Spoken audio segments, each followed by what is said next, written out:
11월 29일 저희들에게 주신 하나님 말씀 열왕기하 16장 7절로 14절까지 말씀입니다. 아하스가 아수르 왕 디글랏 빌레셀에게 사자를 보내 이르되 나는 왕의 신복이요 왕의 아들이라. 이제 아람 왕과 이스라엘 왕이 나를 치니 청하건대 올라와 그 손에서 나를 구원하소서 하고, 아하스가 여호와의 성전과 왕궁 곳간에 있는 은금을 내어다가 아수르 왕에게 예물로 보냈더니, 아수르 왕이 그 청을 듣고 곧 올라와서 다메섹을 쳐서 점령하여 그 백성을 사로잡아 기르로 옮기고 또 르신을 죽였더라. 아하스 왕이 아수르의 왕 디글랏 빌레셀을 만나러 다메섹에 갔다가 거기 있는 제단을 보고 아하스 왕이 그 제단의 모든 구조와 제도의 양식을 그려 제사장 우리야에게 보냈더니, 아하스 왕이 다메섹에서 돌아오기 전에 제사장 우리야가 아하스 왕이 다메섹에서 보낸 대로 모두 행하여 제사장 우리야가 제단을 만든지라. 왕이 다메섹에서 돌아와 제단을 보고 제단 앞에 나아가 그 위에 제사를 드리되 자기의 번제물과 소제물을 불사르고 또 전제물을 붓고 수은제 짐승의 피를 제단에 뿌리고 또 여호와의 앞 곧 성전 앞에 있던 놋제단을 새 제단과 여호와의 성전 사이에서 옮겨다가 그 제단 북쪽에 그것을 두니라. 아멘. 모양보다 내실이 중요하다라는 제목으로 오늘 아침 말씀 전합니다. 가끔 맛집으로 소문난 집을 찾아가 보게 되면 겉으로 보기에는 정말 허름하고 낡았지만 음식 맛은 단연 최고인 집이 있습니다. 이런 곳에서 식사를 하면 전혀 돈이 아깝지가 않죠. 그리고 식당이 허름하다는 것도 역시 전혀 문제가 되지 않습니다. 이런 맛집은 또 한 번 찾아오고 싶은 집이라 할 수 있습니다. 반대로 건물은 삐까번쩍하지만 음식 맛은 별로인 집이 있습니다. 이런 곳에서 식사를 하면 어떻습니까? 왠지 돈이 아깝습니다. 그리고 재방문 의사도 별로 없습니다. 하나의 예를 든 것이지만 우리 삶 속에는 겉으로 보기에는 화려해 보여도 그 속은 겉과 다를 때가 참 많이 있습니다. 그렇기 때문에 오늘 제목과 같이 모양보다는 내실이 더 중요하다라는 것을 잊어서는 안 됩니다. 특별히 우리의 믿음도 역시 모양보다 내실이 더 중요한데요. 하나님이 보시기에 좋은 믿음은 어떤 믿음입니까? 모양이 좋은 믿음이 아니라 내실이 좋은 믿음입니다. 오늘 본문이 바로 믿음의 모양보다 믿음의 내실이 더 중요하다라는 것을 가르쳐 주고 있는 말씀입니다. 오늘 본문에 등장하고 있는 인물은 남유다의 12대 왕 아하스입니다. 아하스는 어제도 우리가 살펴봤던 것처럼 남유다에서 보기 드문 악한 왕이었습니다. 그리고 그 악의 제사가 인신 제사를 드릴 정도로 도를 넘는 악한 왕이었습니다. 아하스가 다스리던 때에 가장 중대한 문제가 어떤 문제였는가 하면 아람과 북이스라엘로부터 공격을 받았다라는 것입니다. 이것이 가장 큰 문제였습니다. 다행히 첫 번째 충돌에서는 싸우지 않고 잘 피했지만 계속 피할 수는 없었던 것 같습니다. 아람과 북이스라엘 두 나라가 힘을 합쳤다는 것은 객관적인 전력상 남유다가 열세였다라는 것을 의미하고 있죠. 그러나 이 전쟁이 어떻게 끝났는지를 기록하고 있는지 한번 살펴보게 되면 9절 말씀 보도록 하겠습니다. 아수르 왕이 그 청을 듣고 곧 올라와서 다메섹을 쳐서 점령하여 그 백성을 사로잡아 기르로 옮기고 또 르신을 죽였더라. 아멘. 바로 아람과 북이스라엘 연합군의 패배로 전쟁이 끝나게 됩니다. 그런데 우리의 마음은 어떻습니까? 남유다와 어울리지 않는 마치 돌연변이와 같은 아하스가 전쟁에서 이겼다는 것이 쉽게 납득이 되지 않습니다. 하나님을 떠났고 우상 숭배를 일삼는 아하스는 이 전쟁에서 처참하게 죽는 것이 오히려 성경을 보는 독자들로 하여금 속이 후련하다라는 그런 생각이 들 수 있습니다. 그러나 이 전쟁의 결과는 아하스의 승리였다는 것입니다. 여기서 우리는 전쟁의 결과만 보게 되면 아하스가 신실하게 하나님을 의지했기 때문에 이길 수 있었겠다라는 착각까지 하게 됩니다. 마치 하나님이 기뻐하시는 믿음의 사람이었기 때문에 이길 수 있었다는 생각을 하게 된다는 것입니다. 그러나 아하스의 믿음은 하나님을 경외하는 믿음도 아니었고 하나님을 향한 믿음도 아니었습니다. 아하스의 믿음은 바로 아수르 왕을 향한 믿음이었고 아수르 왕을 경외하는 믿음이었습니다. 7절 보시기 바랍니다. 아하스가 아수르 왕 디글랏 빌레셀에게 사자를 보내 이르되 나는 왕의 신복이요 왕의 아들이라. 이제 아람 왕과 이스라엘 왕이 나를 친히 청하건대 올라와 그 손에서 나를 구원하소서 하고. 아하스가 아수르 왕에게 어떻게 말하고 있습니까?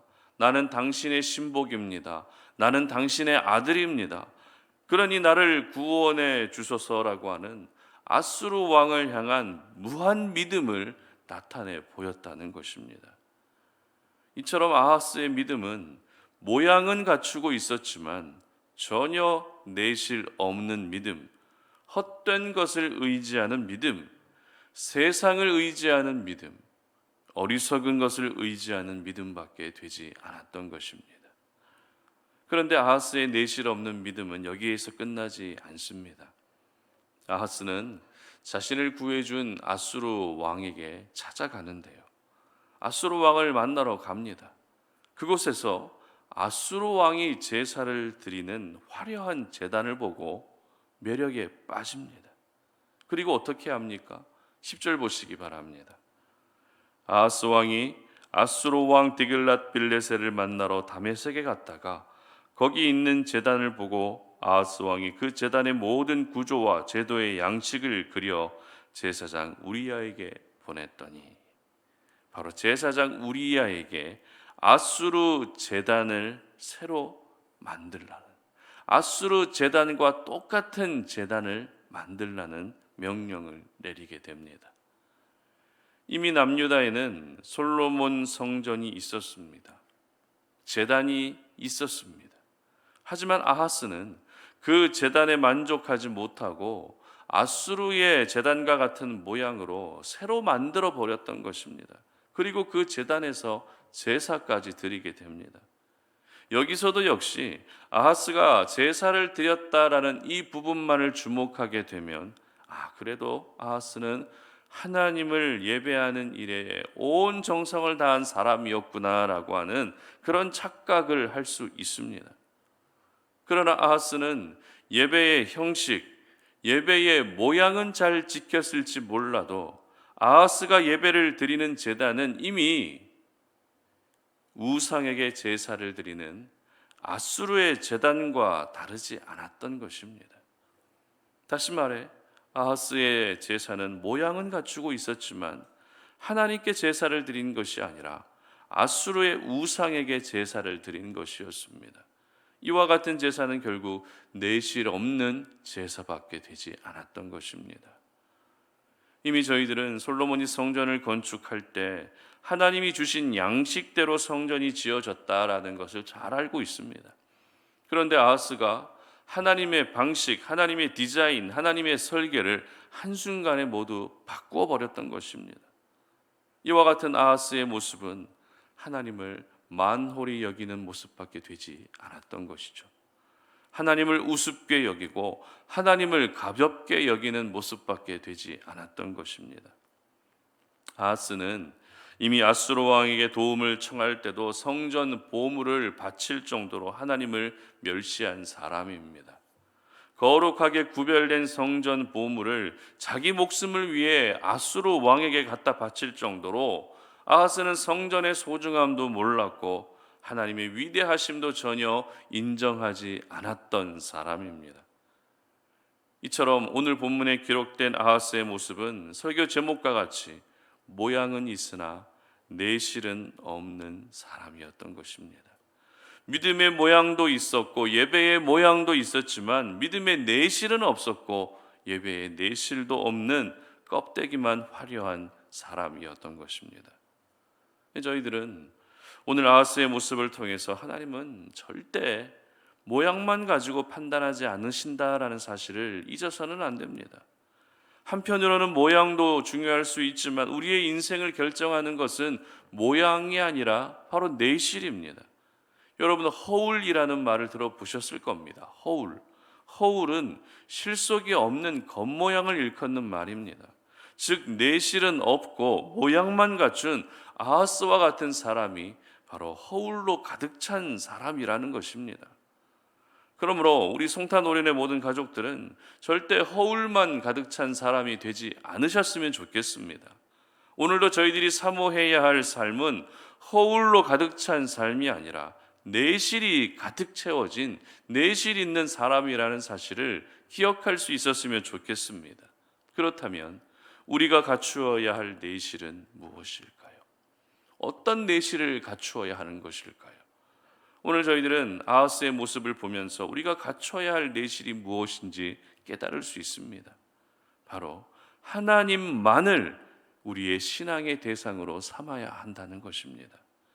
사람을 의지하고 물질을 의지하고 나의 배경을 의지하는 그런 잘못된 신앙의 대상이 아니라 언제나 하나님만을 신앙의 대상으로 여기며 그 하나님을 온전히 의지하는 것이 바로 내실 있는 믿음인 것입니다. 그리고 우리가 갖추어야 할 또 하나의 내실이 있습니다. 하나님을 가볍게 여기지 말아야 한다는 것입니다. 우리 하나님은 언제나 가장 큰 영광을 받으실 분이시고 가장 존경을 받으실 분이십니다. 하나님을 우습게 여기다가 큰 코 다칠 수 있다라는 것도 우리가 잊어서는 안 됩니다. 그리고 하나님의 말씀대로 사는 것이 바로 내실 있는 모습입니다. 그런데 하나님의 말씀대로 사는 것은 마치 요즘 트렌드가 아닌 것처럼 보여질 때도 있습니다. 마치 아수르의 제단의 화려함이 오늘날 이 시대와 맞는 트렌드가 아닌가라는 그런 생각이 든다는 것입니다. 그러나 세상의 트렌드는 그게 맞을지라도 하나님 나라의 트렌드는 언제나 하나님의 말씀대로 사는 것입니다. 저와 여러분은 하늘에 속해 있는 사람들이기 때문에 하나님 나라의 트렌드인 말씀대로 살아야 하는 것이죠. 이것이 바로 내실 있는 삶의 모습인 것입니다. 결국 모양이 나를 살리는 것이 아니라 내실이 나를 살리는 것입니다. 바라기는 여러분 모두가 모양보다는 내실이 더 중요하다는 것을 잊지 마시고 반드시 내실을 갖춘 하나님의 사람이 되셔서 여러분의 삶을 책임져 주시고 또 여러분의 삶을 아름답게 인도해 주시는, 필요할 때마다 하나님께서 그 모든 필요를 공급해 주시는 그런 하나님의 은혜를 경험하는 저와 여러분들 되시기를 주님의 이름으로 축복합니다. 함께 기도하겠습니다.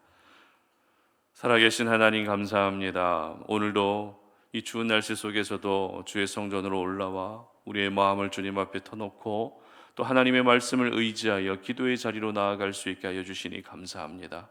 아버지 하나님, 우리의 믿음의 모습이 혹시 모양만 있는 믿음은 아닌지 우리의 모습을 돌아봅니다. 모양만 갖춘 그런 사람이 아니라 내실 있는 믿음을 갖춘 그런 사람으로 살기를 소망합니다. 하나님만을 우리의 신앙의 대상으로 삼을 수 있도록 도와주시고 하나님을 절대 가볍게 여기지 아니하게 하시고 무엇보다 하나님의 말씀대로 살아갈 수 있는 하나님이 원하시는 내실을 갖춘 사람이 되게 하셔서 우리가 살아가는 삶의 현장에서 오늘도 하나님이 책임져 주시고 붙들어 주시는 그런 귀한 은혜를 경험하는 저희들 되게 하여 주시옵소서. 감사드리며 예수님의 이름으로 기도드립니다. 아멘.